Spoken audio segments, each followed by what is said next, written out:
पूनिया, मंच पर बैठे सम्माननीय बुजुर्ग, पूर्व पंचायत समिति मेंबर प्रतिनिधि होशियार सिंह जी, भाई सुभाष सलनी और तमाम सम्माननीय बुजुर्गों, नौजवान साथियों, वो 22 नाम हैं जिनका रोजगार अभी मौजूदा सरकार ने छीना है।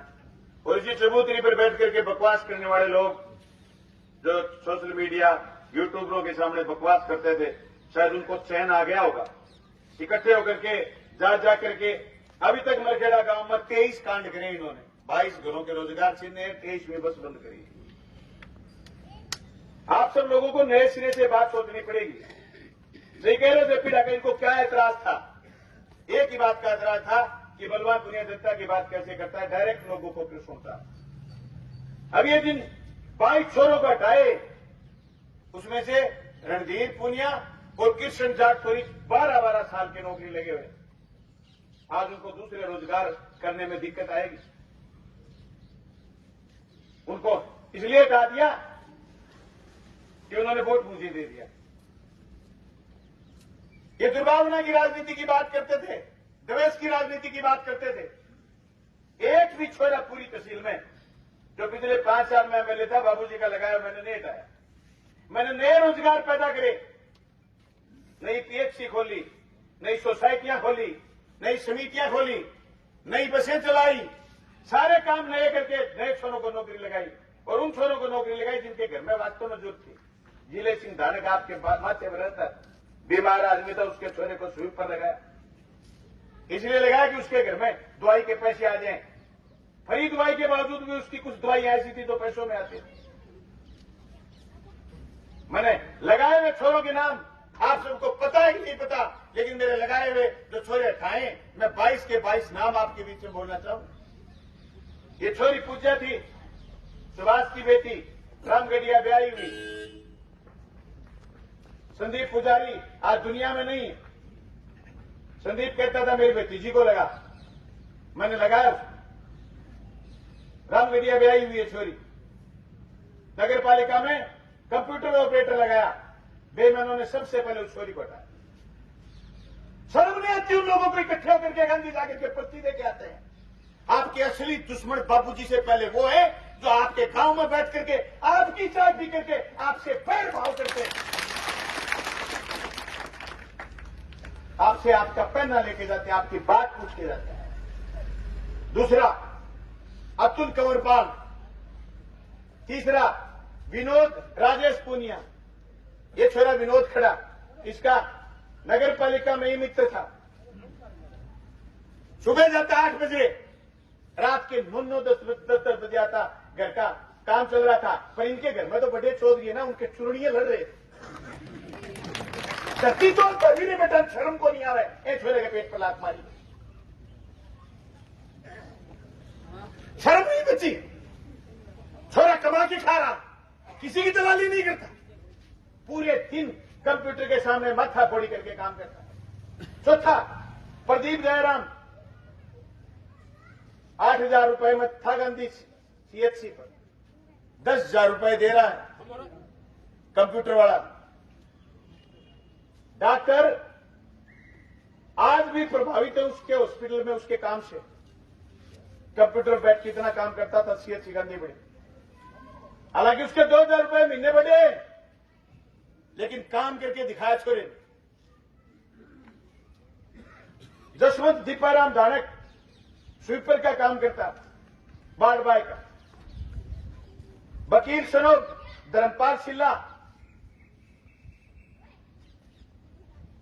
उसके बाद विजय सनोज, जिले सिंह, महबूब खान, शिवा खाती, भूपेंद्र खाती, शेर सिंह सिल्ला, संजीव सेठ, संदीप थोरी, राजकुमार वाटरवक से रमेश धानक।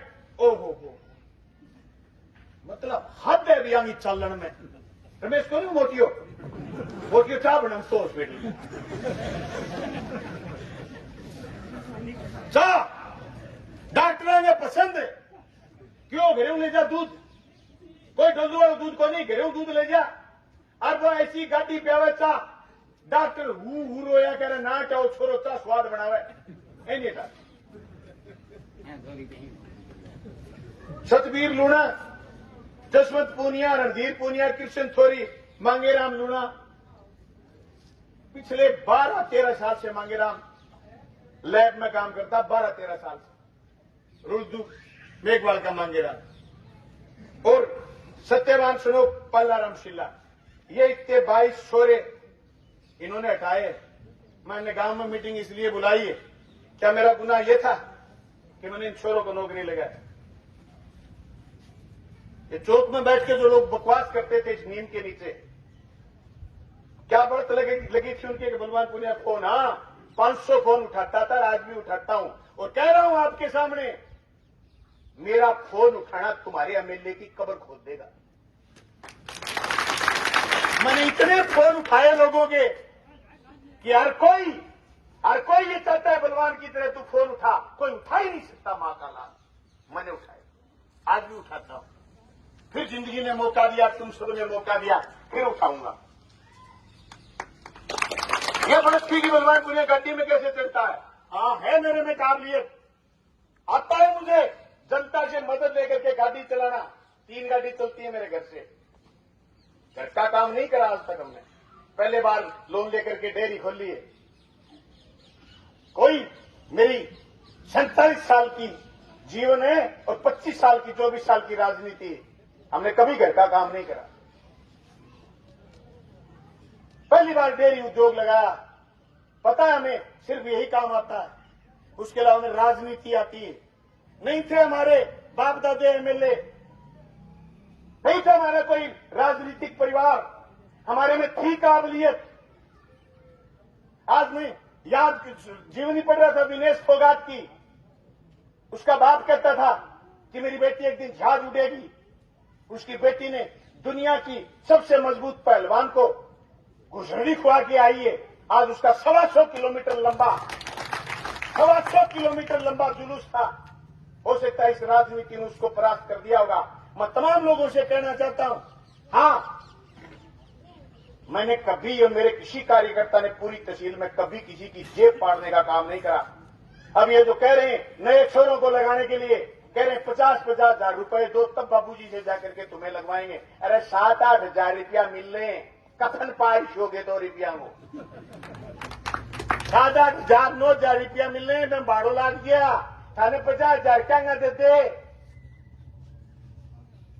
दादो कह शाना हो जाएंगे, दादा शाना ही है, थाने के लगे शाना को नहीं, शाना आने पूरी तहसील में एक बात समझ में आ गई, जो बलवान और जो जीत गयो तो 5 साल थे का नहीं देखता रह जा, मुर्गे का नहीं देखता रह जाऊंगा। लेकिन मैं थाने आ बात पूछनी चाहूं, जकी जनता के खातर बलवान काम करो, मैं तो खुश हूं। मैं कभी ओड़ में बोलती हूं कि मेरा तो वोट बद्या, तकानो खराब हो गयो, फालतू कोई अंदर जो को नहीं, बस आपको तो तकानो ही खराब हो गयो। थोड़ा सो न्यू मारा तीर, थोड़ा सो टेढ़ो लागो खंबा का नहीं, जल्दी खराबी हुई। बाकी अपने तो वोट बद्या, काम करने का मन तो आ गया स्वाद, और मेरा बराबर वो काम नहीं करेगो तो मैं जेपी ढाका तनाक हूं। एंगी मार ने दीपावली ले करो नहीं, मैं अनार सारा अनार एक साथ थोड़ी जाने, कई नहीं हो जाएगा, वो अनार ज्यादा दिन थोड़ कर ले क्षमता है।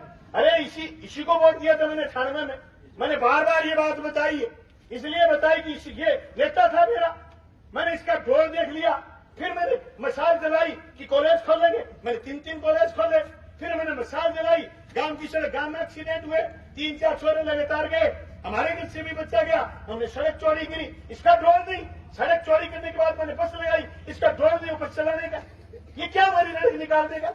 और रड़क निकाल दे, अब अगर हम कोई गलत काम करें हमारी रड़क निकाल दे, कोई गलत काम हमारी तरफ तू कर जेपी भीत के काटेगी, भीत भी काट लेने तो मेरे में इतो टुकड़ो जोर है, खो मार के भीत के क्यों सच्चाई में दम होता है साहब। भीत ये रगड़ के खो रगड़ के भीत में साजू में नहीं। अरे कड्डा बेटा घर को आदमी वो डोर हुए मेरे क्या मैं न जागे, अब आपकी जान में क्या भीत चले, हाँ मेरे काम नहीं देख लेंगे। अरे मेरे कहा कि मैं कटाई, शर्म नहीं आती तुम्हें? उन मेट्रो से पैसे लेना चाहते हो? तुम्हारा पिछला कार्यकाल 98 से 2003 का इसका कार्यकाल बदनाम था, इसने जोड़ पाइप की भूमि खाई और अपने लोगों को खिलाई। और उसके बाद दूसरा कार्यकाल था, इसने पंचायती राज में जम के भ्रष्टाचार करा, इसकी रुबाई पकड़ी गई, उसमें एसिडी से थोड़ी बच गई, इसका वीडियो पकड़ा गया था, नाम मोहनलाल गोदारा, और इसकी लुगाई चली गई थी नरमे में। अब ये फिर ऐसे भ्रष्टाचार करना चाहता है। अब युग ऐसा जोरदार है, ऐसा भ्रष्टाचार कोई नहीं करने दे। वो एक दिन थानेदार खड़ा था बाईपास पर, और थानेदार चालान काट रहा। मैंने उसको फोन करा, वो फेंक जहां तक फेंका जाए। तो थानेदार को सुनेगा तो नहीं कि बाबूजी कहो क्या फेंक जहां तक फेंका जाए, जहां तक तेरा भागा जाए। बापूजी मैं कहनी चाहूं थाने नई बात और जो थे थार लो भागा तो बिरो पड़ गयो माने नरेगा मेटा तक ऐस थाई छोरा तक जाए वो जा को नहीं। मैं बताऊं थाने बात करो जितने तुम जुल्म कर सकते हो हिसाब रखा जाएगा। करो जितने जुल्म तुम कर सकते हो हिसाब रखा जाएगा। तू क्या सोचता है अस्थि मिटा देगा हमारी? तू क्या सोचता है अस्थि मिटा देगा हमारी? हमारे खौफ से तू खुद मिट जाएगा, तो खुद मिट जाएगा। मैं जो ताकत थी ईमानदारी की और सच्चाई की, वो ताकत मैंने नहीं, राजस्थान का मुखिया तुम्हारे घर में आया था, वो बता के गया था, और उसके मुंह से बताने की जरूरत ही नहीं थी। राजस्थान की गवर्नमेंट 5 साल चली, ये वो तो मुकाबला नहीं कर सकता। जो जलजला हमारा, जो नाम हमारा जयपुर में था, ये नरेगा के मेट्रो को डिस्टर्ब करता है। ये लोगों के घर गिराने में लगे हुए। मैं तो सारे लोगों से एक बात कहना चाहता हूं। साथी जेपी ढाका ने पूरी लंबी बात बोली। मलखेड़ा गांव में 5 साल मैं मिलने रहा आपके आशीर्वाद से।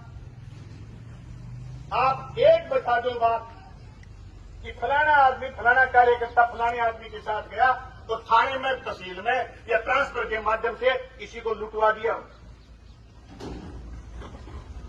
ये लूट की राजनीति हमने बंद करी। इनके लिए सबसे बड़ी पीड़ा यही थी। और जब लूट की राजनीति खत्म होती या बंद होती तो सबसे बड़ा झटका उन लोगों को लगता है जो धरती तोलते फिरते। ये आपको इशारा नहीं, मेरी स्पष्ट चेतावनी है। आपको क्या राजनीति पसंद है वो आपको चुनना। हमने ये राजनीति शुरू करी। क्या लगता तुम्हें आज जो लोग ये कहते हैं कि बलवान के पास 500 करोड़ है, 1000 करोड़ है, तुम्हें क्या लगता है बलवान के पास 10 करोड़ ही और ये पटक के जेल में नहीं डाल दे? जो तुम्हारे को छेड़ने की औकात पर आए हुए, अगर बलवान में इतनी सी कमजोरी होती ना, इतनी सी, तो ये पहले मुझे छेड़ते। इनके व्रत क्यों लगी हुई किसान भवन की पता है आपको? मैं मेरे घर में कोठी डाल लेता। कैसे बना किसान भवन पता है इस दास्तान को? 2 साल 2.5 साल एमएलए होने के बाद, कोरोना के बाद जिन जिन गांवों में कार्यक्रम हुए, लोगों ने मुझे मालाएं पहनाई। कम से कम 5-7 सोने की मुट्ठी भी आई, 5-10 किलो चांदी आई, नगद रुपए आए। मैंने आजन बैतुल बानों से पट्टा लेकर के, कीमतन पट्टा लेकर के, किसान भवन का कामरेड शोपत सिंह मेमोरियल समिति के नाम से पट्टा लेकर के, और मैंने सारे पैसे ये कोषाध्यक्ष जेपी ढाका इसको जमा कराता गया। इसने भवन खड़ा कर दिया और कुछ लोगों से आर्थिक मदद मांग ली और भवन खड़ा हो गया। इनके व्रत भवन से लगी हुई।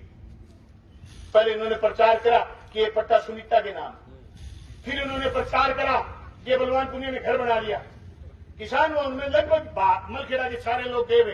किसी एंगल से, किसी भी कोण से आपको घर लगता है क्या? इनको फर्क इस बात से कि बलवान कल रहे ना रहे, ये किसान भवन रहेगा, और ये किसान भवन जब तक रहेगा